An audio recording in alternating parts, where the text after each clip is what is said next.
ওসমান হাদির যে ভাই আছে ওমর, তার সাথে কথা বলেছি।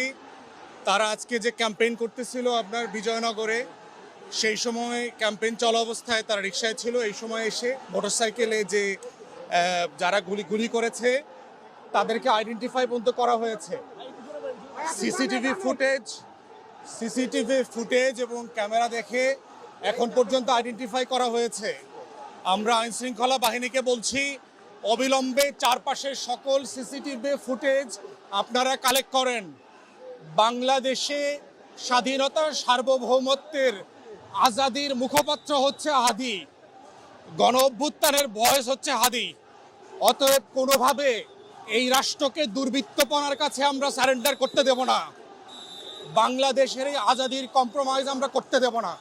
অন্তর্বর্তীকালীন সরকারকে বলছি, নির্বাচন কমিশনকে বলছি যে প্রশাসনের উপরে, আইনশৃঙ্খলা বাহিনীর উপরে যেই খুবই অল্প নিয়ন্ত্রণ এবং কর্তৃত্ব আপনাদের দেখতে পাচ্ছি, এই অবস্থায় কোনো ভালো নির্বাচন আপনারা করতে পারবেন না।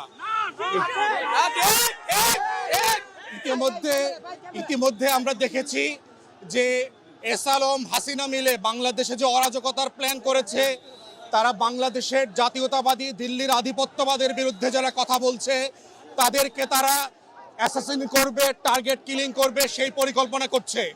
আমরা সরকারকে বলছি, ইমিডিয়েটলি আপনারা যৌথ বাহিনী ডিপ্লয় করে কম্বিং অপারেশন করেন।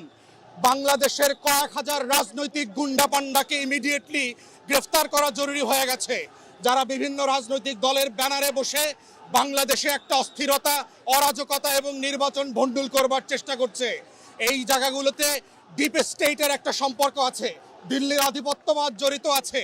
যারা রাজনৈতিক প্রতিদ্বন্দ্বী আছে, নির্বাচনে হেরে যাবার সম্ভাবনা দেখতে পাচ্ছে, তরুণদের থেকে ডিসকানেক্ট হয়ে গেছে, তারাও ভয় আছে।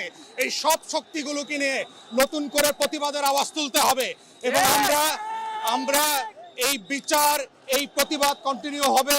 আমি সরকারের বিভিন্ন মহলে ইতিমধ্যে কথা বলেছি, যদি প্রয়োজন হয় এয়ারলিফট করে তাকে সিএমএইচে নেওয়া দরকার, যদি প্রয়োজন হয় দেশের বাইরে চিকিৎসার জন্য নেওয়া দরকার। যারা সাক্ষী আছেন, যারা ঘটনা দেখেছেন, তারা ইতিমধ্যে নিরাপত্তাহীনতায় ভুগছেন, তাদের নিরাপত্তার ব্যবস্থা করতে হবে। আইন শৃঙ্খলা বাহিনীকে আমরা বলছি, আপনারা ভিজিল্যান্ট থাকেন। অন্তর্বর্তীকালীন সরকারের যে কোনো ডিসাইসিভ অ্যাকশনের পক্ষে যেন আমরা থাকেন। আমরা দেশবাসীর কাছে দোয়া চাই, সবার জন্য দোয়া চাই, আমাদের সবার জন্য দোয়া চাই যেন আল্লাহ তাআলা এই জাতিকে হেফাজত করে, দেশপ্রেমিক জনগণ এবং যারা জাতীয় নেতা আছেন তাদেরকে হেফাজত করেন। আমরা সেটাই চাই। গতকালকে তফসিল ঘোষণা হয়েছে, আজকে এইরকম একটা ঘটনা ঘটলো, ঘটনা, তো এটাকে ভোট ভণ্ডুলের কোনো ষড়যন্ত্র হিসেবে দেখছেন কিনা? নিঃসন্দেহে আওয়ামী লীগ এবং ভারত চাচ্ছে এই ভোটটায়, নির্বাচনটাকে একটা অরাজকতার মধ্য দিয়ে ভণ্ডুল করে দিতে। এই আশঙ্কা আমরা বহু মাস থেকে করছি। অতএব এটাকে চ্যালেঞ্জ আকারেই অন্তর্বর্তীকালীন সরকারকে নিতে হবে এবং দেশপ্রেমিক গণ অভ্যুত্থানের পক্ষের শক্তি যারা আছে, ভারতের পুরাতন দালাল দিল্লির এবং দিল্লির যারা নতুন দালাল পরিণত হয়েছে, এই সব দালালকে মোকাবেলা করতে হবে একসাথে। তা না হলে বাংলাদেশের স্বাধীনতা, সার্বভৌমত্ব এবং গণ অভ্যুত্থান নাই হয়ে যাবে।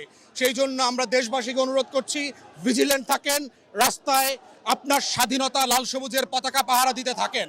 প্রত্যেকে এক একজন করে শরীফ ওসমান হাদি হয়ে যান। বাংলাদেশের কোটি কোটি ওসমান হাদিকে কেউ হত্যা করতে পারবে না। এটাই হচ্ছে বাংলাদেশের আগামী দিনের লড়াইয়ের আজাদির শর্ত। সবাইকে অসংখ্য ধন্যবাদ। দোয়া চাচ্ছি সবার কাছ থেকে।